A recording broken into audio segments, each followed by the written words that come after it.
जिला कांग्रेस कमेटी के द्वारा आयोजित इस प्रेस कॉन्फ्रेंस में हमारे प्रदेश के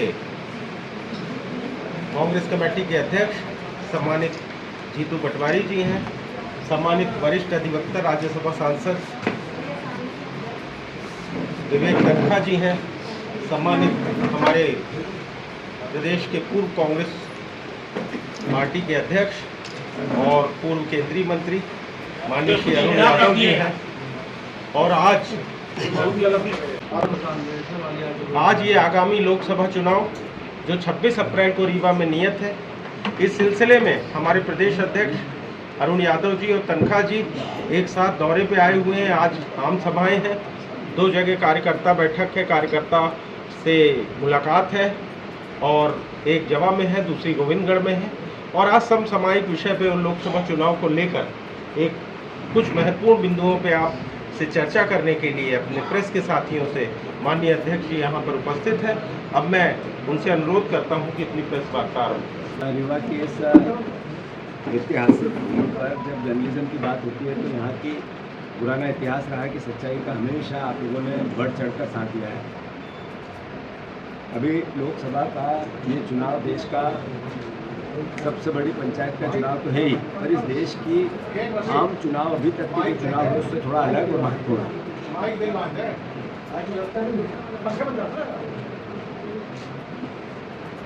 मोदी जी भाषण में आजकल पूरी ताकत से ये भावना व्यक्त करते हैं कि ये 10 साल तो ट्रेलर था, अभी फिल्म बाकी है। भारतीय जनता पार्टी के कार्यकर्ता नेता इस बात को जोर शोर से उनकी उठाते हैं, तालियां बजाते हैं और खूब आभा मंडल इस भावना का बनाते हैं कि अभी ट्रेलर है, अभी फिल्म बाकी है। पर वो कैमरे पे जो चेहरे आते हैं, जो 10 साल में उनसे आशा भरी निगाह के तौर पे प्रधानमंत्री से जो समर्थन उनका किया था और जो भरोसा उनको मिला था, उसके विपरीत उनकी आंखें सूखी है, चेहरा मुरझाया हुआ। ये 10 साल के ट्रेलर में 1200-1100 रुपये का गैस सिलेंडर जो हुआ, इस 10 साल के ट्रेलर में 100 रुपये का पेट्रोल डीजल हुआ। इस 45 साल में सबसे बड़ी बेरोजगारी हुई। जो 50 साल की सबसे बड़ी घरेलू बचत समाप्त हो गई। 50 साल में ऐसा पहली बार हुआ कि जो बचत की प्रक्रिया थी वो घर घर से समाप्त हो गई। आप देखो कि 100 सालों में सबसे बड़ी अमीर और गरीब की खाई देश की आज़ादी के बाद से पहले से अमीर और गरीब की जो खाई है वो सबसे बड़ी हुई। जो अमीर है अमीर होता गया, गरीब गरीब होता गया। 10% लोगों के पास 80% संपत्ति चली गई और 80% लोगों के पास 10% संपत्ति बच गई। किसानों की आय दुगनी करने की बात हुई थी, उनकी लागत दुगनी हो गई। 700 किसानों ने दम तोड़ दिया, पर नरेंद्र मोदी जी और उनकी सरकार को उन पर रहम नहीं आया। अल्टीमेटली चुनाव के डर से, पंजाब के चुनाव के डर से उन्होंने 3 काले कानून वापस लिए। महिला अपराध में देश में ये 10 साल सबसे बड़े हैं। आप देखो कि 58,000 बहनों के बलात्कार। अल्टीमेटली अगर इसको आप मिनट से जोड़ेंगे तो आपको समझ में आएगा कि क्या भयावह स्थिति है महिला अपराध में और उन पर अत्याचार में। ये ट्रेलर है नरेंद्र मोदी जी का, जिसमें 75 साल देश की आज़ादी की अमृत काल, जिसमें लोकतंत्र को बचाने की बातें होने लगी, लोकतंत्र की रक्षा करने की बातें होने लगी, लोकतंत्र की व्यवस्था पर प्रश्न चिन्ह उठने लगे। आप देखो आज़ादी के इस अमृत काल में मोदी जी ने कहा अभी तो ट्रेलर है, फिल्म बाकी है। क्या 400 रुपये का गैस सिलेंडर फिल्म में 4000 का करने वाले हैं? जब फिल्म पूरी आएगी तो जो 100 रुपये का पेट्रोल 400 का करने वाले हैं, क्या आखिर फिल्म में क्या करेंगे? उस फिल्म में वो रोजगार पूरी तरह से समाप्त कर देंगे। सारा उद्योग, सारा व्यापार, सारा व्यवसाय 5-6 लोगों को दे देंगे। पूरा देश नौकर और चाकर और अल्टीमेटली मजदूरी पे चला जाएगा। क्या फिल्म में क्या होगा, ये समझने का विषय है। मैं जैसा कहता हूँ, हमारी पार्टी कहती है, हमारे नेता कहते हैं, बार बार कहते हैं कि अमृत काल के इसमें आरक्षण संकट में है। उनके सांसद ने कहा हमें लोकतंत्र को, हमें संविधान को बदलना है। भारतीय जनता पार्टी की मूल धारणा पे काम करने लगे। और अभी मध्य प्रदेश में नरेंद्र मोदी जी भ्रष्टाचार के खिलाफ उनका अभियान है, छोड़ेंगे नहीं भ्रष्टाचारियों को।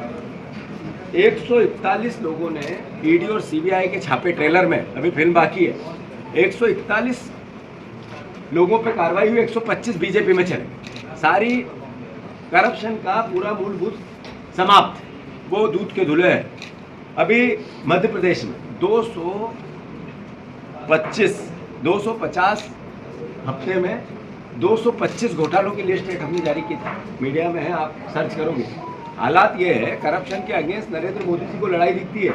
यहाँ 265 अधिकारियों पर बीजेपी की सरकार ने, शिवराज जी की सरकार ने, उमा भारती की सरकार ने, बाबूलाल गौर जी की सरकार ने FIR किया, लोक आयुक्त की जांच की, छापे डले, संपत्तियां कुर्क की, जब्त की। उसके बावजूद भी 50 लोगों पे, 52 लोगों पे, उन लोकायुक्त ने जिन पे छापे डाले उनको सरकार ने केस वापस ले लिए, कहा लोकायुक्त गलत था। 50 और बचे हुए केस पे अनुमति नहीं देती, जिसमें पूर्व मुख्यमंत्री शिवराज सिंह चौहान के खिलाफ भी लोकायुक्त जांच।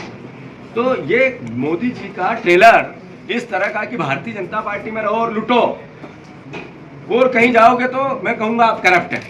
ये सवाल आज देश के सामने है। जैसा मैंने कहा कि इस ट्रेलर में सबसे ज़्यादा आदिवासियों पर अत्याचार, अनाचार, बलात्कार, 2 लाख बहनें आदिवासियों की गायब है मध्य प्रदेश। ये स्थिति सर्वविदित है कि पिछले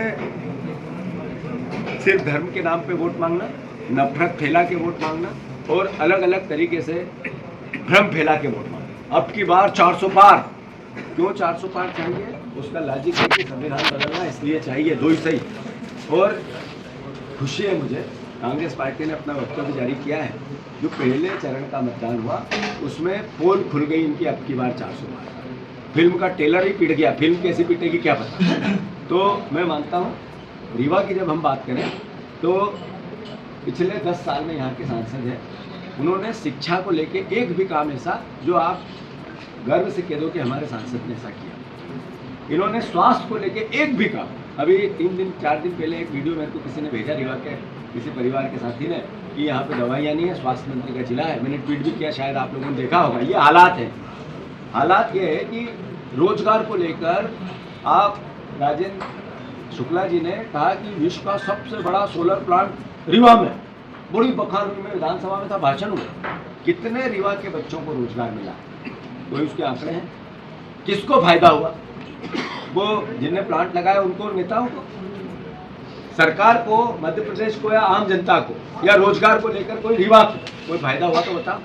अभी केवल एक बात आती है रीवा के लिए, अगर गौरव से कोई बात कह सकते हैं पिछले 10 साल की, जमीन सरकारी कैसे बिकती है, तो रीवा उसका उदाहरण है।